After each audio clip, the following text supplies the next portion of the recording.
Hello and welcome to the news in English live from Mogadishu. With me, I am Omar. The top headlines include Somali military regains control of strategic areas from Al-Shabaab in Hiran region. Somali government says it will launch an all-out attack against the militant group Al-Shabaab after a deadly raid at a hotel in the capital Mogadishu. Egypt has strongly condemned the latest Al-Shabaab attack on a food convoy outside Beledweyne city.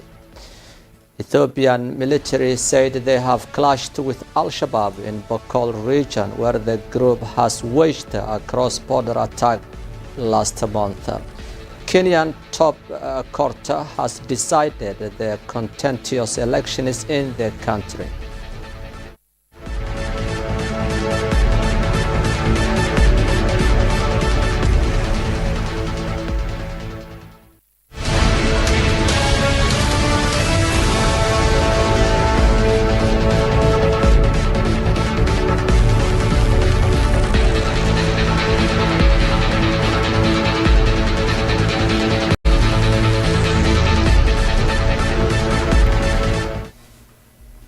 Welcome back to the news in detail.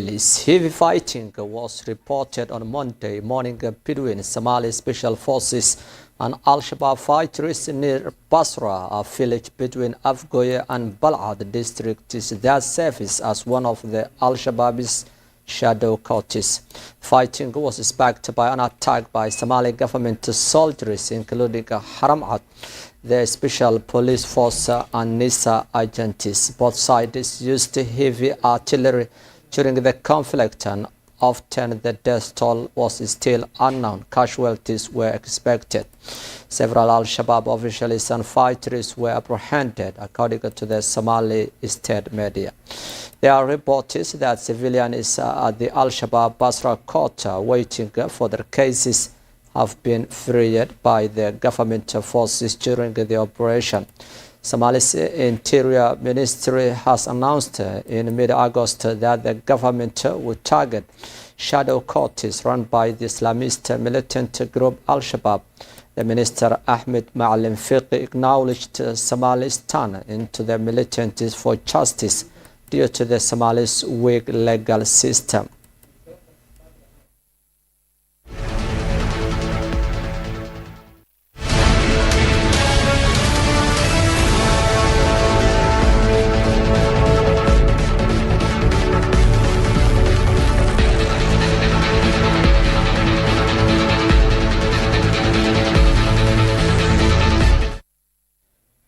United Nations Relief Chief Martin Griffiths has paid a visit to Somali's Southwest State Regional Administration, which is the epicenter of the country's severe drought that has already displaced more than 1 million people in the federal state. In his first visit to Somalia, the most drought-affected country in the Horn of Africa, UN Relief Chief Martin Griffiths said the country needs global support to curb the worst drought in 40 decades in the East African region. In a news conference in Baidoa, the epicenter of the drought, after he has held a meeting with Southwest State President Loftegren at the State House, Griffiths said it is almost unimaginable that Baidoa is sheltering 750,000 displaced Somali people. Somali's drought, which devastated 90% of the country, has already displaced more than 1 million people, and 7.8 million others need humanitarian assistance. The UN Relief Chief has community in the Baidoa for their efforts to help the displaced. One more point, we fear the worst may yet to come. We fear that we will see opportunity increasing the need. We fear global that Baidoa and the Southwest state is going the need to charity, generosity, priority of the world because of the scale of the suffering we have anticipated, he said.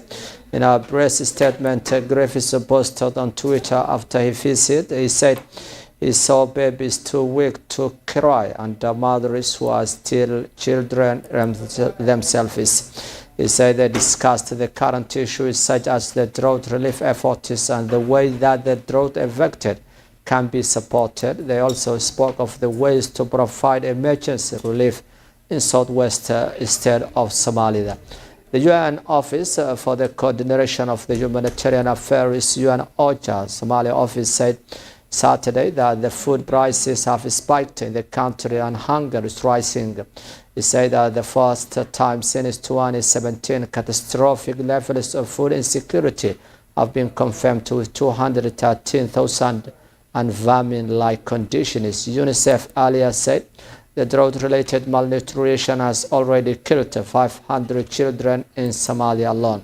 Somalia has last night declared a 3-year drought and national emergency. According to the Prime Minister's office, the drought has also killed more than 2 million livestock in the country, 28% of the total livestock of the population.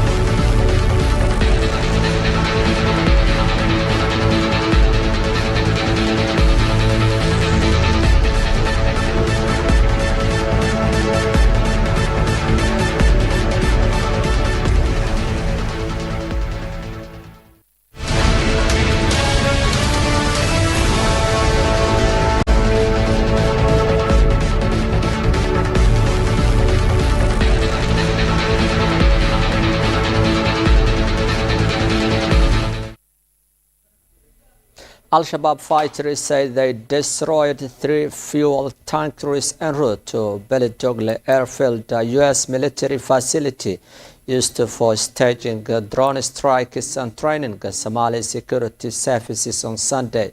The fuel convoy was attacked while passing through the Hawa Abdi area between Mogadishu and Afgoye, about 30 kilometers southwest of Beledogle, according to the group's spokesperson Abdulaziz Abu Mus'ab. Abu Mus'ab, who is a spokesperson on the military operations for the group, said the ambush took place on Sunday as the convoy was heading to the U.S. military base in Beledogle.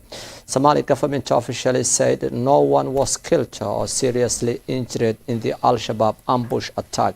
Hit and run attacks have become a hallmark of Al-Shabaab's systematic warfare against the internationally packed Somali government. On Saturday, Al-Shabaab attacked 8 convoys traveling between Beledweyne and Mahas district in Hiran region, killing at least 22 Somali civilians. The group also claimed responsibility for the attack, claiming success in targeting local militiamen. According to the local and government officials, the victims were all civilians traveling from Beledweyne to Mahas district, the convoy.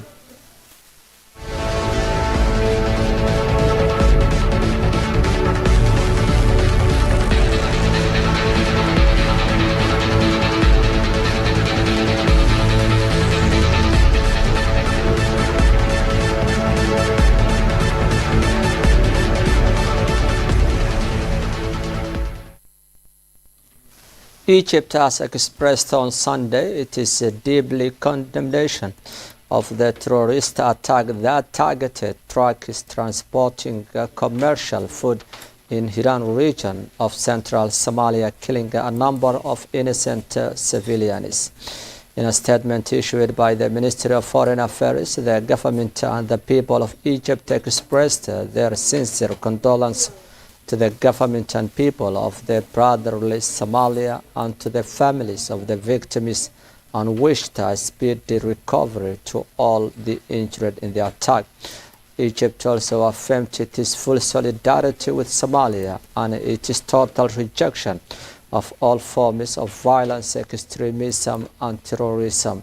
More than 20 Somali people, including children and women, were killed in the attack by Al-Shabaab on the food convoy outside Beledweyne on Friday night. According to the Somali official, the militants destroyed the water wells and set fire in central Somalia as the country is facing a severe drought.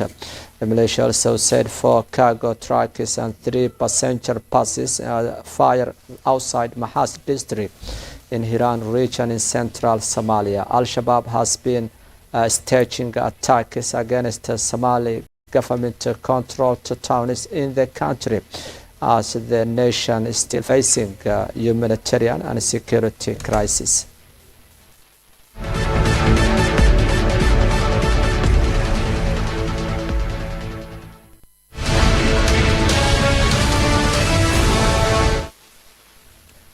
That's all for our today's English news live from Mogadishu. With me, I am Omar and the rest of the team here in our studio. We leave you bye for now.